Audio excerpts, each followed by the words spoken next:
What's up, ladies and gentlemen? This is AJAC, and this is the effective rep theory. So before I launch into this, credit to Borge Fargerli and Chris Beardsley for their research and their innovations on the subject. This is not my theory. Credit goes to Borge and Beardsley for developing and expanding this. That aside, credit where credit is given. Let's talk about the effective rep theory. So what are we talking about? Let's start with a question for context. When you do a set, say you do a set of 10 reps to failure, which part of that set is actually stimulating muscle growth? Which reps are stimulating reps and which reps are non-stimulating reps? Because think about this. If you do a set of 10, those first 5 reps, they're not that hard. Those final 5 reps, assuming we go to failure, those are more difficult. So the effective rep theory states that it is the hardest reps in the set done close to failure that stimulate muscle growth. Let's write that down. I'll do it on this side so I don't block it. Hardest reps equal growth. The hardest reps equal growth. Now, the effective rep theory, it originates in this phenomenon that was noticed many times in the training literature, scientific literature, over the past few decades, that when you look at muscle growth, you look at different rep ranges, and you have people do the same amount of sets. So you have someone do 3 sets of 6 or 3 sets of 12, their muscle growth is the same. All rep ranges build muscle. Now, when this was initially encountered in the scientific literature, it was confusing for people because traditionally we think of muscle building as being strictly one rep range, the 5 to 10, 6 to 12 range. That's muscle building. And then the 1 to 5 range, this is 1 to 5 right here. This is 1 to 5 right there. That's strength.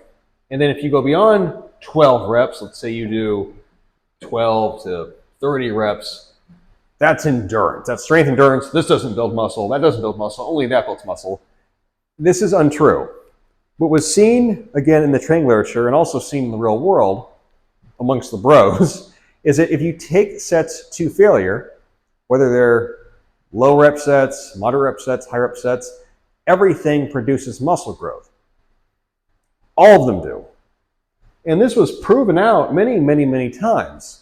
So clearly, it's not about the number of reps in the set that are making muscle growth happen. It's how you are performing the reps. The performance of the reps must make a difference. And the effective rep theory explains this because all rep ranges can be stimulating for muscle growth because any rep range can comprise hard reps done to positive failure.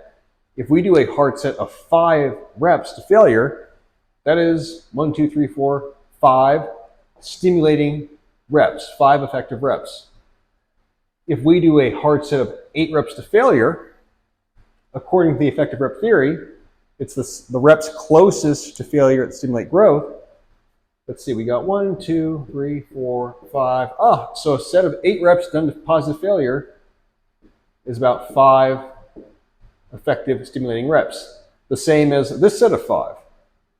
Now what about a set of 12? We can count 1, 2, 3, 4, 5. A set of 12 also contains 5 challenging hard reps if you go to positive failure or very close to it. And this is how all rep ranges build muscle growth because all rep ranges can be done to failure. And it's those final reps in a set that are stimulating growth. Now, this also led to the development of a concept called the stimulus to fatigue ratio.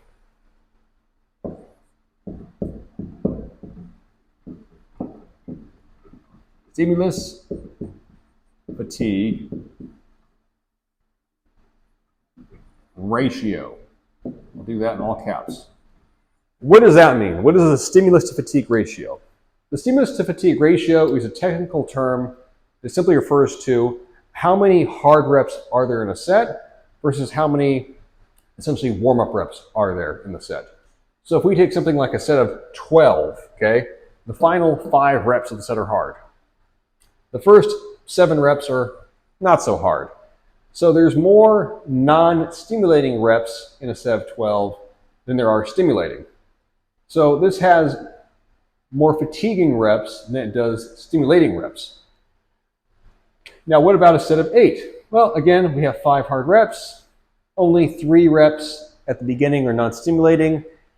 A set of 8 has a more favorable stimulus to fatigue ratio. And then if you do a set of 5 to failure, well, that's all stimulation. So hypothetically, this would be best for muscle growth in terms of energetic cost, in terms of fatigue. A set of 12 will be more tiring than 5. A set of 30 will be way more tiring than 12. And this is the argument some people make as to why moderate to low rep training is better for muscle growth. Because in the context of stimulus to fatigue ratio, moderate to lower reps are less fatiguing overall. There is an argument to be made there. It's a valid position. But you also have to account for the fact that individuality, if you go back to some of my other videos, I talk about the bell curve of human genetic response. People respond differently to different stimulus.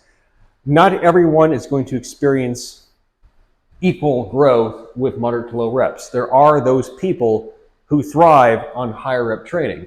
And you also have to consider some people who are more injury prone, some people who maybe are older. Their mechanical threshold of tolerance for loading might be lower than somebody else, meaning they might not be able to handle lifting heavier weights in this range. They need to go higher for safety reasons and sustainability reasons.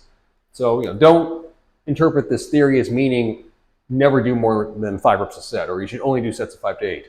You can go as high as you want. Just understand that if you're doing 12 reps, 15, 20 reps plus, those are tiring sets. That said, I'm sure many of you are bros watching this. Higher rep sets, especially for legs, they tend to work well, which why that is, hey, we can argue about that in a different video. So that's effective rep theory. Hopefully you all learned something. If you have questions, let me know in the comments. Remember to like and subscribe, and I will see you all in the next video.